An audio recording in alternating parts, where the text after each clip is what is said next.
Thank you all for joining. My name is Anthony Frano. I'm with Mindflow. Today, we're going to be talking about sleep and how that not only affects your mental health, but all facets of life. Today's webinar is going to be led by one of Mindflow's very own providers, Marc Strickland. He's going to talk about the ins and outs of sleep, how as student athletes with y'all's hectic schedules, how you can best practice, good sleep and how that can be advantageous both on and off the field. Before I turn it over to Marc, one final thing, we're going to have a short Q&A session at the end. So feel free to send any questions that you all might have through the Q&A chat feature. All questions are anonymous. So if you have a question, chances are somebody else will have one as well. So at any point, feel free to send a question in there and we'll address it at the end. So without further ado, I'll turn it over to you, Marc. Thank you. Let me share my screen here.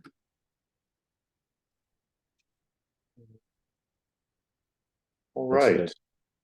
Great. Well, as Anthony said, I am a Mindflow provider. My name is Dr. Marc Strickland, and I'm in Phoenix, Arizona, and I've been a sports psychologist for the last 17 years, working primarily with professional athletes in the NFL and Major League Baseball. I also do quite a bit of work now working with collegiate athletes, both through Mindflow and then here in my own practice. And I want to talk about sleep for a variety of reasons. One, because it's one of the most important practices that you can engage in to control your mental health, but it's also this time of year, most of you collegiate athletes are winding down your fall seasons. For those of you who play in the fall, and those of you that are spring sports, you're starting to ramp up, but most importantly, your academic calendar is coming to the end, and final exams and all that good stuff is coming. And I know from my experience in college, that's when I probably slept the least, was during that exam period. So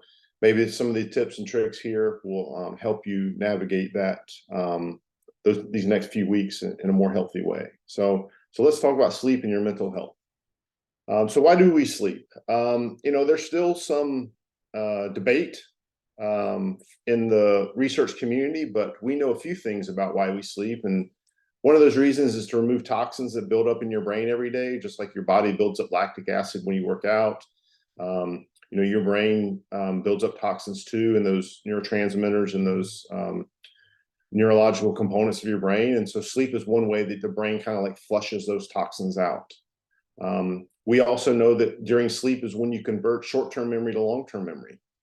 So those of you who are studying and you pull that all-nighter and then you go to the test, and not only are you tired, but your memory is just not as good because you haven't given yourself time to convert that material that you studied from short-term memory into long-term memory. It allows the brain to replenish glycogen levels. It helps in kind of reorganizing and reconfiguring those neural connections in the brain. And most importantly for sport is sleep is the only time that human growth hormone is released into the body to restore and repair, those tired and achy muscles. So while we still don't fully understand sleep, we do know sleep is a very important process, both to our brain and to our body. So depending on what you know about sleep or what you've studied in your degrees, there's really 4 stages of sleep. And a natural sleep cycle for all humans is approximately 90 minutes. So over a 90-minute span of time, you'll go through all 4 of these stages in different durations. And that also depends on your age. When we're younger, these durations change. And as you age, your time spent in each stage also changes a little bit. So stage 1 is kind of that just starting to fall asleep. You might even be cognizant of like some sights and sounds, but your brain's starting to shut down. You're starting to get relaxed. Stage 2 is when your body temperature starts to drop, and that's kind of a signal that your brain that, hey, I'm falling asleep or I'm in sleep now, and the brain can start its restorative processes. Stage 3 is really where your body really starts to shut down. And this is where the restoration of your body and your brain really occurs. And then stage 4 is actually your brain activity increases, and this is REM, or rapid eye movement sleep, and that's where most dreaming occurs. You can dream in stage 2 and 3, but most of your deep dreams, the dreams that you remember, occur during REM sleep. During REM, your body's actually paralyzed except for processes like breathing. But your brain activity is actually very active because your brain is like engaging in that dreaming process. So if you think about your sleep cycles, if you take a nap, and you have ever been woken up and you've been asleep for like an hour and 15 minutes and you feel really groggy and you feel like you just can't wake up and it just takes a really long time to wake up from that nap, probably what's happened is you've been woken up, or you've woken up in that sort of N3 or REM stage. And that's not when we're supposed to wake up. We're supposed to wake up when we're in this light sleep again. And so it's really important that when you nap, and we'll talk more about napping in the middle, that you engage in a nap that doesn't allow you to wake up in that sort of deep sleep period. So how does sleep tie to mental health, right? If you look at the diagnostic manual for mental health conditions that psychologists and psychiatrists use, sleep is connected to almost every major mental health condition, right? Depression, anxiety, bipolar disorder, schizophrenia, all of those disorders have sleep as a symptom. Changes in sleep, sleep disruptions, right? They're all connected to depression and anxiety. So each sleep stage is also related to brain health, right? We need REM sleep to process emotional information. We know that when we don't sleep well, we don't consolidate our memories very well. We don't manage our emotions very well. And a lack of sleep is tied to an increased risk of suicidal behavior, right? There's, back in the 50s and 60s, there were all kinds of research on how long could someone go without sleep. The actually longest recorded inventory of someone not going to sleep is 11 days, which is, don't attempt that. That is a very risky behavior. But they've done research where they keep people up artificially. They wake them up, they won't let them go to sleep. And what we see is after 2 to 4 days of not sleeping, you will start to mimic psychotic behavior. You'll start to hear voices, you'll start to see things, you'll start to engage in very similar processes to someone who's in a psychotic break. And by simply just going to sleep and getting a good night's sleep, all of those issues evaporate. We also know from 9/11 research on the firefighters that were at 9/11 and the military, that if you don't get a minimum of 4 hours of sleep a night, then you will start to exhibit physical health breakdowns as well as mental and emotional breakdowns. So actually the military has a processes and that if you are serving, you can't serve more than 20 hours at a time because of how it impacts your decision making. All right. So again, we talked about sleep and depression, right? 75% of depressed people show signs of insomnia, right? And in my world as a psychologist, there's a group of us who think that actually sleep is not a symptom of depression. Sleep is actually a precursor, or poor sleep is actually a precursor to depression. So if you're starting to notice that your sleep is changing, you're having difficulty sleeping, you're waking up a lot at night, that may be an indication that you're experiencing some mood, issues. Your poor sleep is actually something to pay attention to, and look at, what is stressful in your life. Are you having difficulty focusing in class or attending in practice? Because it creates this negative feedback loop. As our sleep gets worse, then we feel worse, and we feel worse physically. Then we have a hard time focusing, and then we have a hard time with fatigue, and then our performance starts to decline. Then we start to worry about our status on the team, and that feedback loop just continues and continues. And sometimes the fastest way to break that cycle is to step back, get a good night's sleep, and allow your brain and your body to kind of restore and reset itself. But sleep and anxiety, anxiety is on the rise in America, and particularly in student athletes, and in collegiate and college age populations as well. And so anxiety really contributes to hyperarousal of the mind. So as athletes, you probably are fairly physically fatigued when you go to sleep at night or when you get in bed, because you've had classes and you've had you've attended practice, and maybe you went to weights, and you went to study hall, and you have a very busy day, and so you go to lay down and you're like, oh, I'm so tired, but your brain is not tired. Your anxiety or your worry about tomorrow's performance, or the fact that you didn't get enough time to study today, or that you got this exams are right around the corner, the mind is still very active, and so it's hard to fall asleep. And so when you're laying there trying to think, oh, I really need to sleep. Oh, I've been laying here 30 minutes. Oh, now it's an hour. Now, again, that sort of feedback loop starts to happen where we start to worry like, oh, am I going to get to sleep? And so worrying about not being able to sleep creates more worry, which makes it more difficult to go to sleep. So if you have a propensity to be, a little bit anxious, or you struggle with some anxiety issues, be very cognizant of your sleep behaviors and how that may be impacted by your anxiety. And are you engaging in anxiety and stress reduction strategies as part of your sleep hygiene to prepare your brain to shut down to go to bed? And we'll talk a little bit more about those in a moment. So obviously during COVID, we started to do a lot of research, particularly related to sleep. And athletes were in the bubble, let's say in the NBA. Our lives are disrupted. And what we discovered is all of us, whether we're an athlete or not, most of our lifestyle factors were interrupted. We were more moody. Our sleep got disrupted. Our mental health was obviously affected. But what we also saw was our outdoor light decreased. We spent fewer hours outside, and that was partly because of concerns and lockdowns and not being able to go places. But our screen time increased. We spent more time on front of the TV, on our iPads and tablets and phones. And so if you look at the graph over here on the right, this is just during kind of the peak of COVID.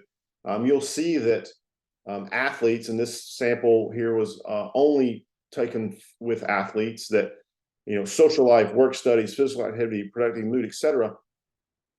Those almost 100% of people said their social life was disrupted. Absolutely, we were in lockdown, right? But since then, our social life and our mood and things like that, it hasn't returned for many of us. And so, but what we also see is then we also started engaging in negative behaviors like alcohol consumption and screen time and electronic lights, and some of us haven't returned from those utilization rates, and so now that's also affecting our ability to sleep and regulate our mood and emotions. So again, more about athletes. We also saw reductions in training, right? Our seasons were canceled, competitions weren't as active. We were sent home. We weren't able to train with our teams. So we saw a reduction in training and our training loads. We were forced to work out more on our own. Do your training on your own, and then send video or send information into your coaching. We also saw a duration of the training sessions, right? From in college, you may have 2 or 3 hours, and you just couldn't motivate yourself to do that, right? And we also saw a change in that people were training earlier in the day. They wanted to get out, get it done, get it over with, which is not necessarily a bad thing. But sometimes for athletes, in that 18 to 22, 23-year-old range, like most college athletes are, that's not your peak time of the day. But you wanted to avoid crowds and things like that. And so, that changed your ability to sleep and modulate mood and emotions. So finally, athletes as a whole, some research done by Montero and his colleagues last year, looking at sleep study from NCAA athletes across the population. We see that most athletes experience less sleep that's required, right? We know from the research that most individuals need between 7 and 9 hours, and on average 8 hours a night. For athletes, that time actually may need to be more. Most athletes responded as having poor quality of sleep, and things like training, competitions that are late in the evening or at night, travel schedules all contribute to this poor sleep. I mean, one of the biggest challenges as a student athlete is you have to balance academics and athletics. And you may play on the road, you may come home, you may go back on the road, so you're changing time zones. Your games are sometimes during the day, sometimes at night. Sometimes they're just on the weekend, sometimes they're during the week. And so you being able to sort of regulate and have a consistent sleep pattern is oftentimes difficult, right? And so again, people start to, as athletes, you start to worry and stress because as your season builds, you may be pushing for playoffs. You may be having to deal with academic exam times, writing papers, and you don't have the same freedom to just go to the library or access your professors because you're traveling with your team. So again, that stress and worry has also increased our poor sleep latency, right? And it impairs the quality of your sleep, right?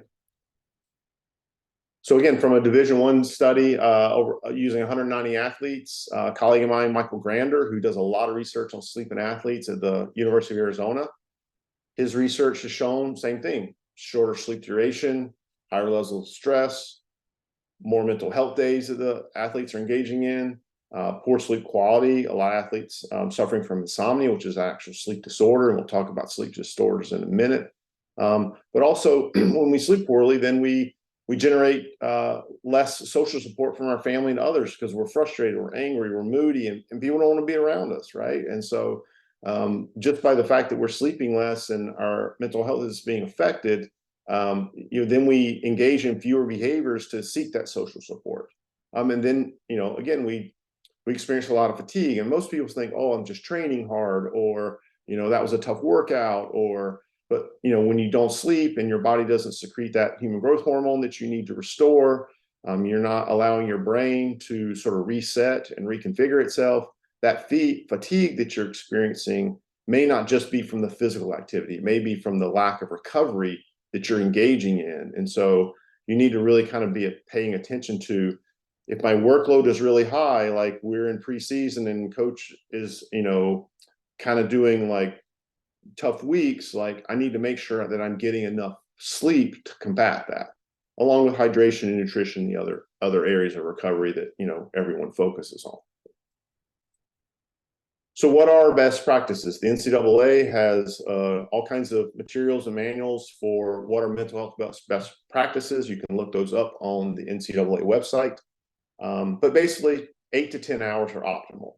And I would say for most of you who are in season, you're 20 hours a week plus competitions, like I would say that 10 hours would be a minimum sometimes. We need to improve your sleep quality, right? Lower your stress levels. Could schools improve travel schedules? Is that an option? Is that something you can discuss with your coach or your operations personnel? And maybe you need to do a sleep screening. If you're suffering from insomnia or sleep apnea or various other sleep conditions that we'll discuss in a moment, do you need to see a specialist who can help diagnose that and make treatment recommendations, right? And you can access that, discuss that with your athletic trainer. You can discuss that with your team physicians if you think that's important for you. Sleep timing, right? Again, those 18 to 22, 23-year-old ages, your biological night, right? If we think about our circadian rhythms and our 24-hour cycles, for adolescents and young adults, your biological nighttime is actually shifted a little later, right? So it's difficult to wake up for some of those early practices that coaches like to do to see if you're tough or things. And so when your nighttime is shifted, it's harder to wake up early in the morning. So discussing some of these facts with your coaching staff, your strength conditioning staff, it's not about toughness. It's about, this is when I sleep my best. Can we shift practice times to accommodate for sleep? And those may be tough discussions to have, and that may not always be optimal because of availability of the gym or weight room or whatever, but how do we make it most conducive to my needs as an athlete to sleep? And then improving your sleep environment, right? Some of you may live in apartments, some of you may live in dormitories.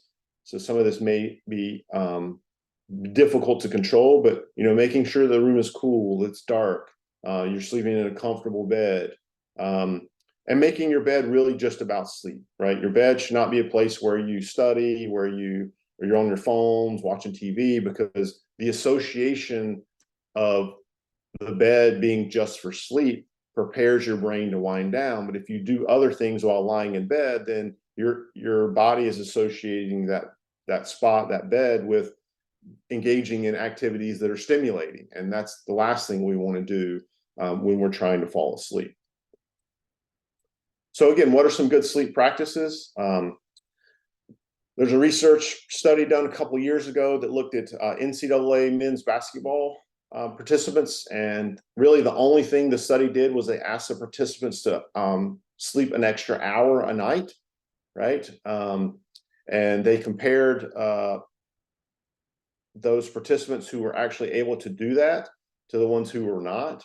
And by simply changing no variables other than sleeping an additional hour, their sprint times improved, their shooting accuracy improved, right? Their alertness and their mood improved.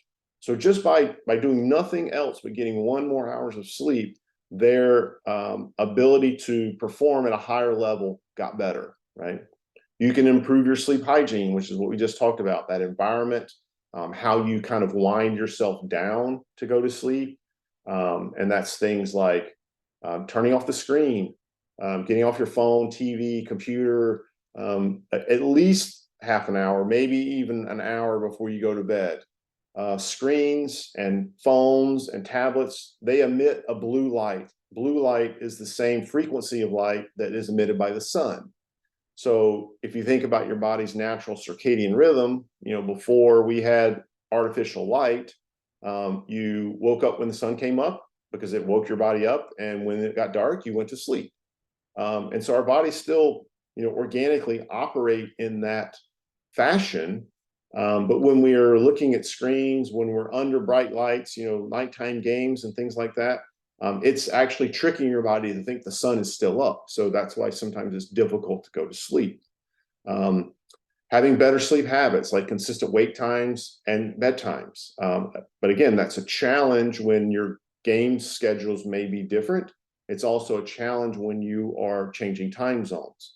So I really encourage you, this is a practice I started years ago. I used to travel quite frequently in my work.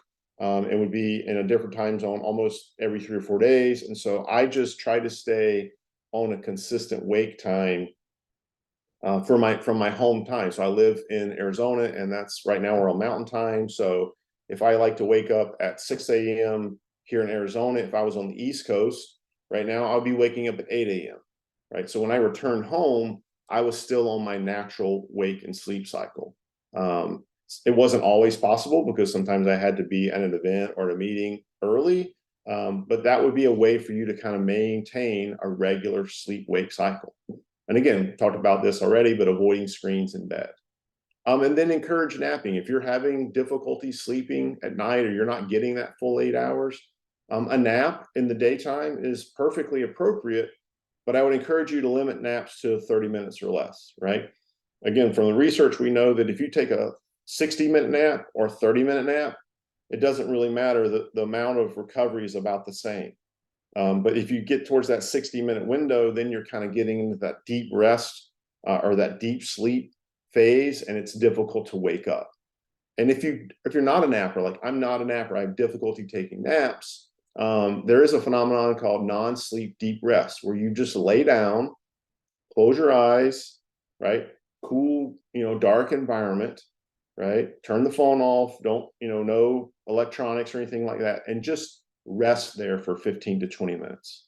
If you try that, you may fall asleep. So you might want to set an alarm just to make sure you remind yourself to wake up. But if you don't fall asleep, you're still getting biological and psychological benefits from just that rest, that 20 or 30 minutes of being unplugged, being allowed to just, decompress for a few moments. And you may find yourself just feeling a little bit more energized, even though you didn't technically fall asleep.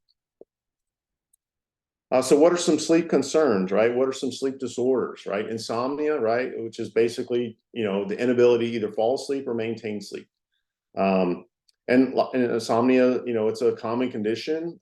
Some people experience it quite chronically, and some people, just, in high stress periods, like maybe during exam week or during, during final competitions or championship weeks or things like that.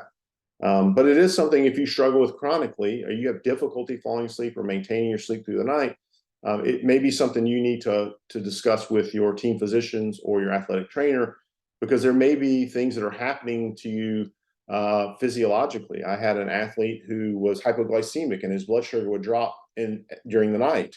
I mean, it would wake him up, and he wasn't sure what was going on. And so when he changed his diet, met with a nutritionist, he was able to kind of like adjust how he was eating, and that was allowed him to, you know, maintain sleep throughout the night. Sleep apnea. Sleep apnea is a very challenging disorder, you know, for people, particularly people who are overweight, who have thick necks. You have difficulty breathing, and what happens is your tongue and your muscles in your throat relax. Your tongue drops into your throat, and you may actually stop breathing for a period of time. Your body typically will wake yourself up, and people who snore often have sleep apnea, but it's very challenging on your body. We see people with sleep apnea having heart concerns, hypertension, things like that. So if your significant other or your roommate's like, man, you snore all the time, you keep me awake, right? You might want to be screened for sleep apnea, because again, there's procedures, medications, and CPAP machines that will drastically improve the quality of your sleep and your ability for your body to restore. Circadian rhythm sleep disorder. This is kind of like when your sleep patterns and the wake cycles of the day are out of sync. This happens a lot when you travel. It happens a lot for people who like work third shift and work overnight. Their bodies get out of sync with the rising and falling of the sun, and it can make sleep very difficult at times. For athletes, at times it can happen, particularly if you're playing late games, you know, due to television or things like that, where the game is staged later than typical, and you're you know, the game ends at maybe 11, 12, 1 o'clock in the morning, and then you're having difficulty falling asleep because you're still kind of energized from the game. And then you start to get in a habit where you're falling asleep at 3 or 4 in the morning, but you got to get up and go to class. And so that sometimes can occur with athletes as well. And then what we call parasomnias, which is like sleepwalking, sleep talking, nightmares, night terrors. And again, most of us don't know that we're doing this. Usually it's a significant other or a roommate or someone who like lets us know, like, hey man, you were walking around last night, or you were talking to yourself, or, you know, I heard screaming in your bedroom, and I opened the door and you were just in there asleep. And so they're generally not, you know, too impactful on us, but if it's a chronic condition or it's something that's causing some challenges for you, you definitely want to get screened and see a sleep specialist, and your athletic trainers and team physicians can help you walk through that process. So what are good sleep habits? We've already talked about the first one: consistent bedtime and wake time, controlling your environment, right? But most importantly for athletes, and I see this all the time, is decreasing the use of stimulants, right? Nicotine, caffeine, Red Bull, Bang, fast twitch, 5-hour energy, all the things that we sometimes use as athletes to get that burn or that pump. You know, when it's 6 o'clock, I got weights, like, let me slam this Red Bull and go in there and get some fast energy. Well, that may help you in the short run get some energy, but in the long run, there's a consequence in that your body is still processing that stimulant as you're trying to go to bed. So my rule of thumb is to decrease stimulants after lunchtime. You know, if you want to have coffee in the morning, or you want to have a Red Bull in the afternoon, you know, early afternoon, 12, 1 o'clock, that's a good deal. But if you slam a Red Bull before your 7 o'clock competition, your sleep is going to be impacted in some way, shape, or form. Decrease screen time. Again, we talked about how it mimics daylight. And I know this generation is acutely aware of utilization of their phones and social media and things like that. But I think if you'll give yourself a 30-day window to put that screen away and see how it impacts your sleep, I think you'll see the benefit of getting off of those light sources, and how it improves not only your sleep, but then also your performance, right? Limiting naps, right? And one of the best tricks I've ever learned is, if you have difficulty sleeping at night, upon awakening in the morning, get sunlight, natural sunlight, within 20 minutes of you waking up, right? Not just opening the curtains, but like physically going outside, right? Put on put on your warm-ups, go take a walk around the block for 15 or 20 minutes, right? And then delay your intake of caffeine for 90 minutes after waking up.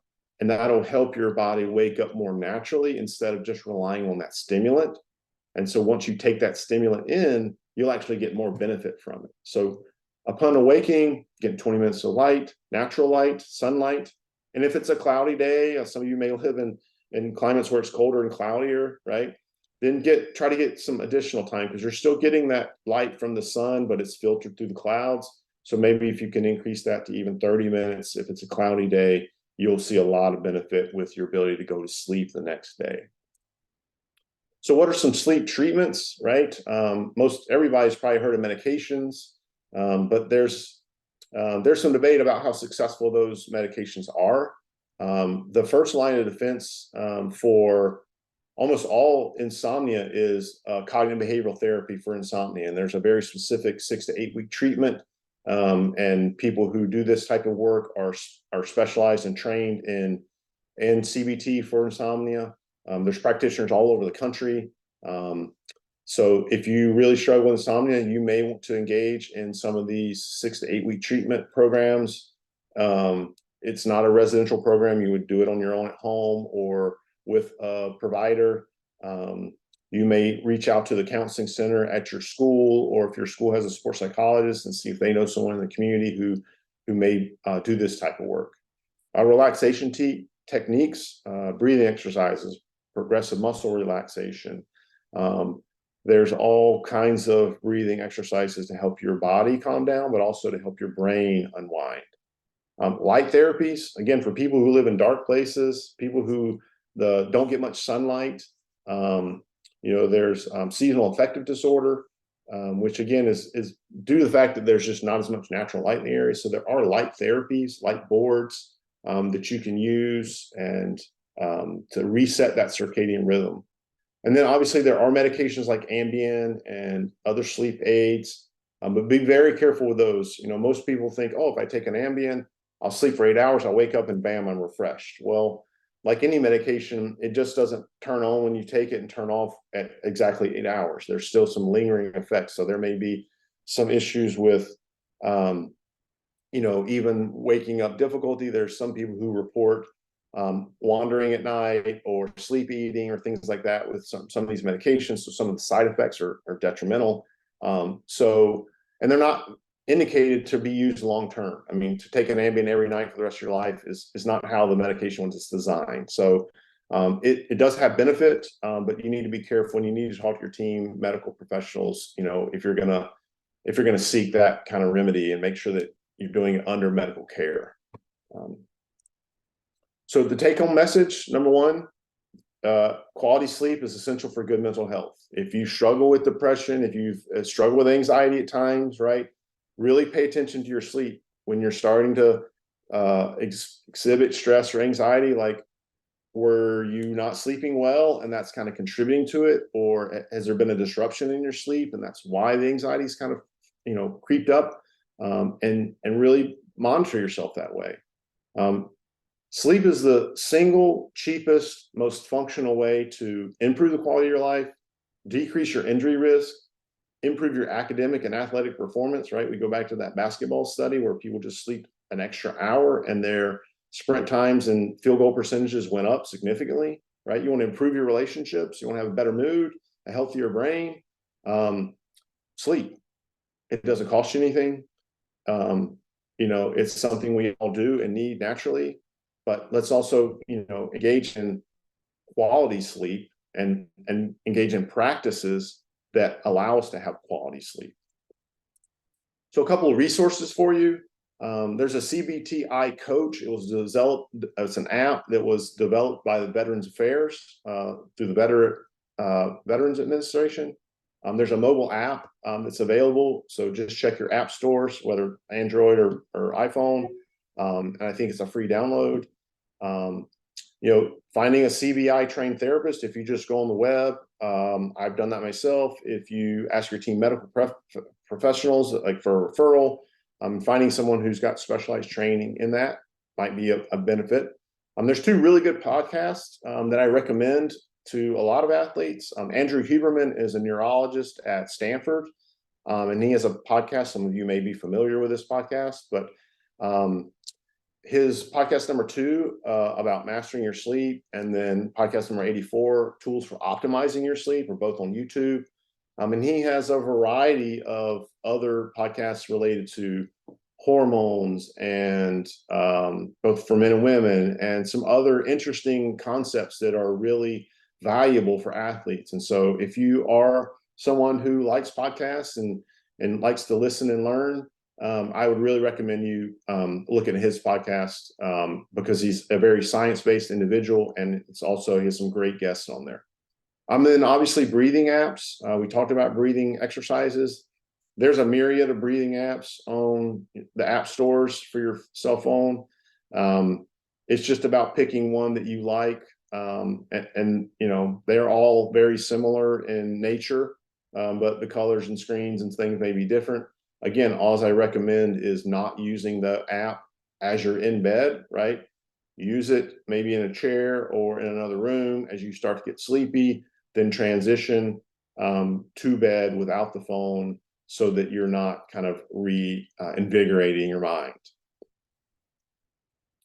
So thanks again for participating. You know, I know you guys have busy schedules and you have a lot going on with academics and performances and travel and exams on the way and Thanksgiving coming up. So if you have any questions about sleep, mental health, anything under the umbrella of my talk today, please feel free to ask. And I wish you good luck. Happy Thanksgiving next week, and good luck in your seasons. And pay attention to your sleep. It's very important to your success, not only now, but you know, throughout the course of your life. Thanks, Mark. And we've got a couple questions if you've got a couple minutes to address them. Yeah, so the first one is, can a sports psychologist help me with my sleep? Absolutely. They may not directly be trained in CBT for insomnia, but I think where most sports psychologists can help you is learning practices to manage your stress and anxiety, right? If we can decrease stress and anxiety, whether it's about our performance, right? We're really nervous about, you know, maybe I'm worried I'm gonna lose my spot on the team, or I'm lose my starting role. If those things if you're ruminating about those thoughts, right, it's going to impact your sleep, right?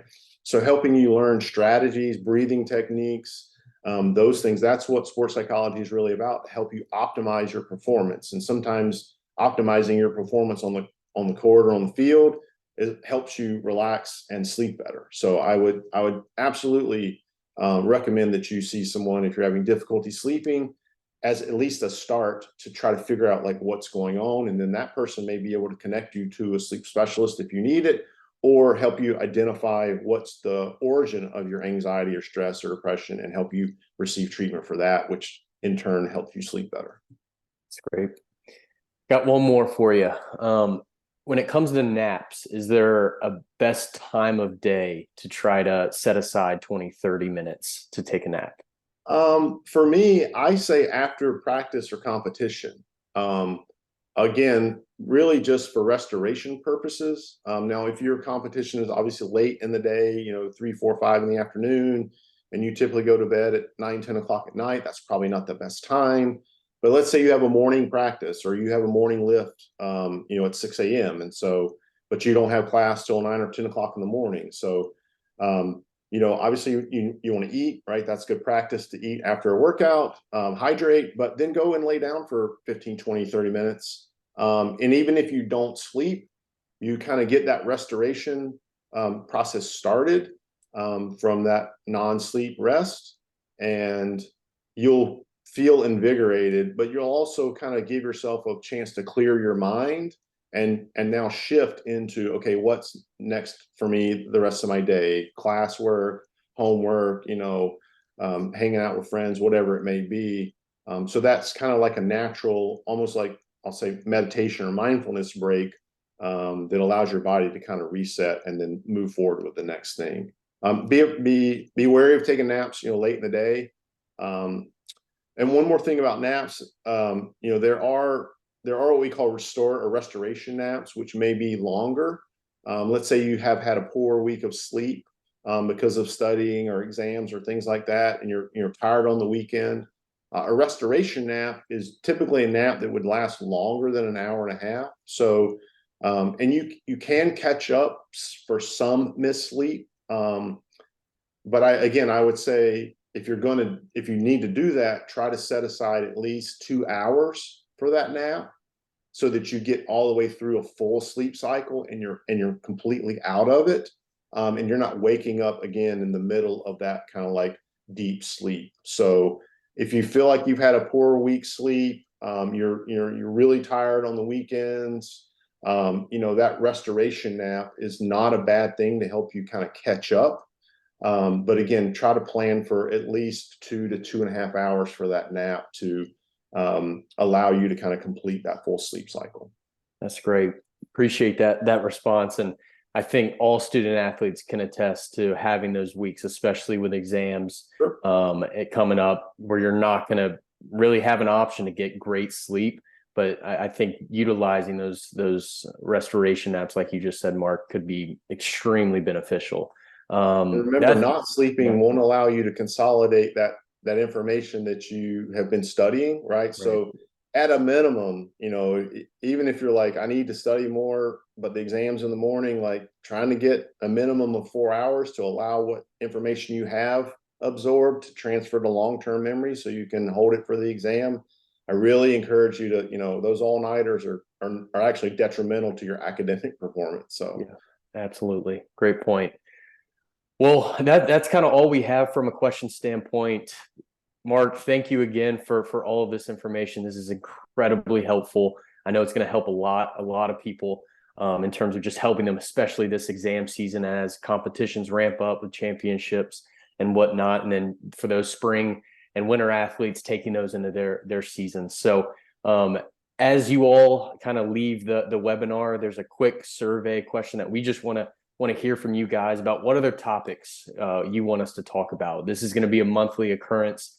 We want to hear from you. We want to know what all we can address. But I think this webinar is an extremely important topic, especially for student athletes. So thanks again, Mark. Really appreciate it. Best of luck to everyone. Happy Thanksgiving and good luck with the rest of this semester. Absolutely. All right. Take care. See you, Mark. Thank you.